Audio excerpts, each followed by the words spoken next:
반갑습니다. 9월 25일 토요일 새벽을 하나님께 올려드립니다. 함께 주의 은혜라 찬양 부르십니다.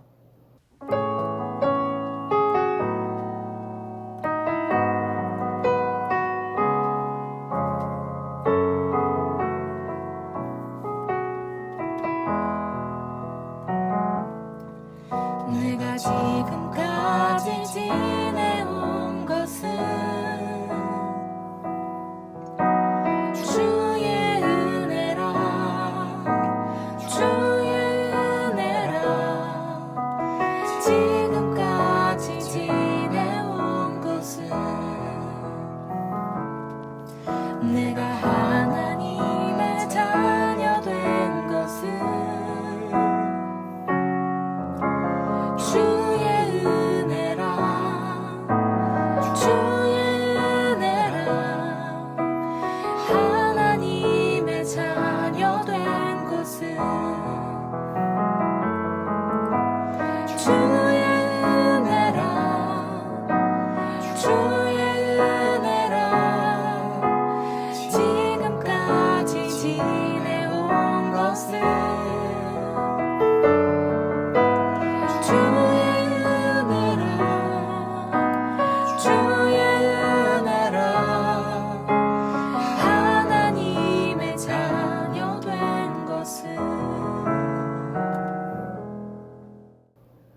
오늘 말씀은 창세기 32장 7절에서 12절까지입니다. 오늘이 9월의 마지막 토요일이고요. 다음 주간에 10월이 시작이 됩니다.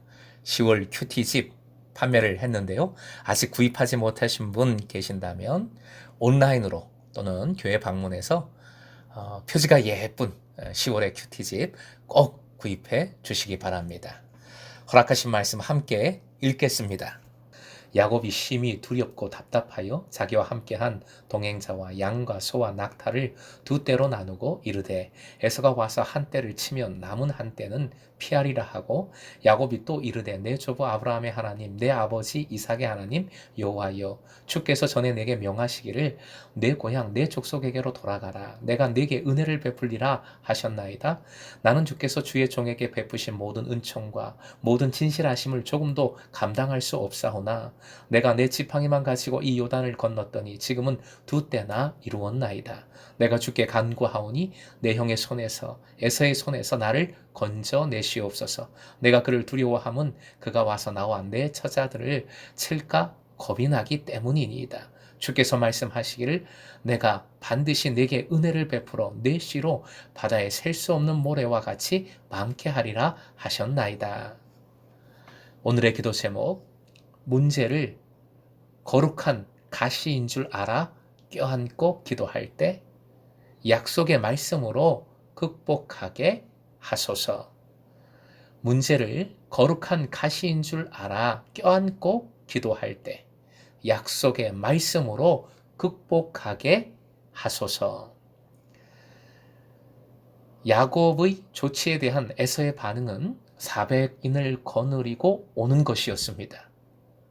에서의 마음이 의도가 모호하지요. 전쟁인지 평화인지 잘 모르겠습니다. 이에 대한 야곱의 반응이 오늘 본문의 말씀입니다. 세 가지 반응이 나옵니다. 7절에 1차와 2차 반응이 나오지요. 1차적 반응은 두렵고 답답하다는 것이지요. 두렵다, 답답하다. 마하나임의 은혜도 있고 두려움에 야곱은 빠져버립니다. 그리고 2차적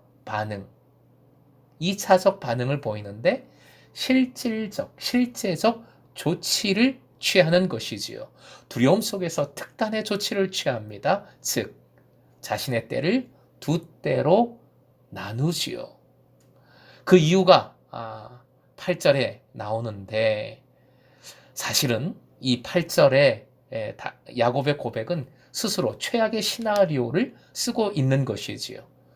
두려움을 가진 자의 모습, 특징이라 할 수 있습니다. 뭐든지 최악의 경우를 먼저 생각을 하지요. 이건 영적인 리더가 가장 먼저 버려야 할 모습이에요. 종종 이것을 유비무환이라고 우깁니다. 이건 유비무환의 지혜가 아니라 한마디로 믿음이 없는 거예요. 하나님을 의지하지 않고 하나님의 전능하심을 믿지 못하는 것일 뿐입니다. 야곱에게는 가시가 계속 있습니다. 힘들게 하는 사람들이 계속 있어요. 또한 그 속에서 마음의 상처가 있지요. 자신 없음, 자기 비하, 두려움 등등. 그런데 이것은 하나님께서 허락하신 가시입니다. 가시에 긍정적인 면이 있지요. 한마디로 교만을 찌른다는 것이지요. 여러분을 힘들게 하는 사람이 있습니까? 또는 마음에 어떤 사람, 어떤 일 때문에 상처와 분노가 계속 남아 있습니까? 이는 극복해야 할 문제이지만 내 힘으로, 내 지혜로 안 됩니다. 이것은 일단 나에게 주신 가시라는 것을 깨닫고 주님을 의지해야 됩니다. 은혜를 붙들어야 합니다. 이 가시가 있는 이유, 내 마음에 교만이 있기 때문임을 계속해서 살펴야 합니다.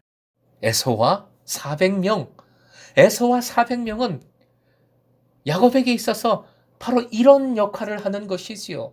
라반도 정리되었고 대가족과 부와 힘 모든 것을 가지고 금이 환영하는 야곱이지만 여전히 얼마나 나약한 존재인가. 하나님의 은혜 없이는, 하나님을 의지하지 않고서는 한순간도 살 수 없는 존재임을 에서와 400명을 통하여 깨닫게 하고 계시는 겁니다. 3차 반응이 9절부터 12절까지의 말씀에 나옵니다. 야곱의 3차 반응이 중요해요. 그것은 기도이지요. 고통받는 자에게 주신 최고의 은혜가 기도입니다.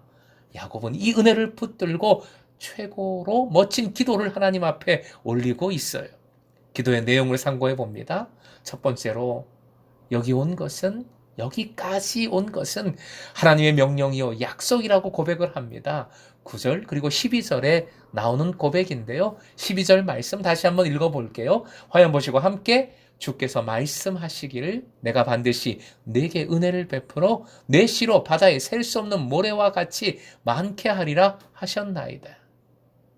그러니 하나님 책임지세요.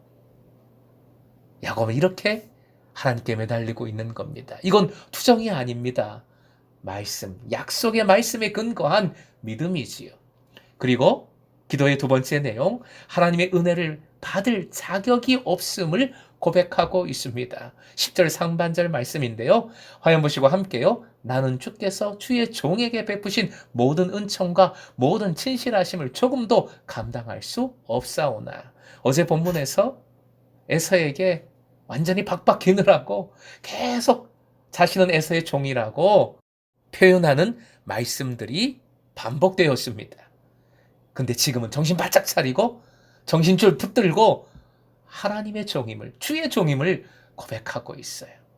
그리고 모든 은총과 모든 진실하심을 조금 더 감당할 수 없다. 겸손함이지요. 무릎 꿇었습니다. 겸손함을 고백하고 있는 겁니다. 마지막 세 번째로 기도의 내용, 두려움에 대한 솔직한 고백을 하나님 앞에 올리고 있어요. 11절 바로 그 내용이지요. 에서가 자신과 가족을 해할까 봐 두렵다는 겁니다. 나약합니다. 저는 연약합니다. 그러니 주님만 의지합니다. 도와주세요.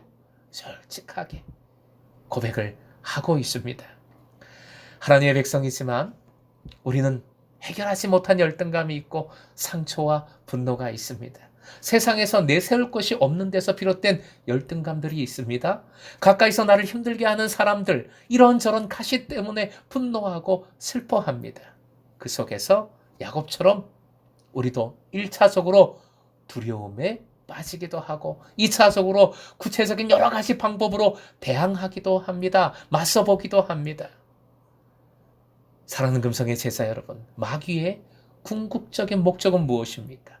하나님과의 관계를 파괴하는 것이고 하나님의 영광을 갖는 것이지요.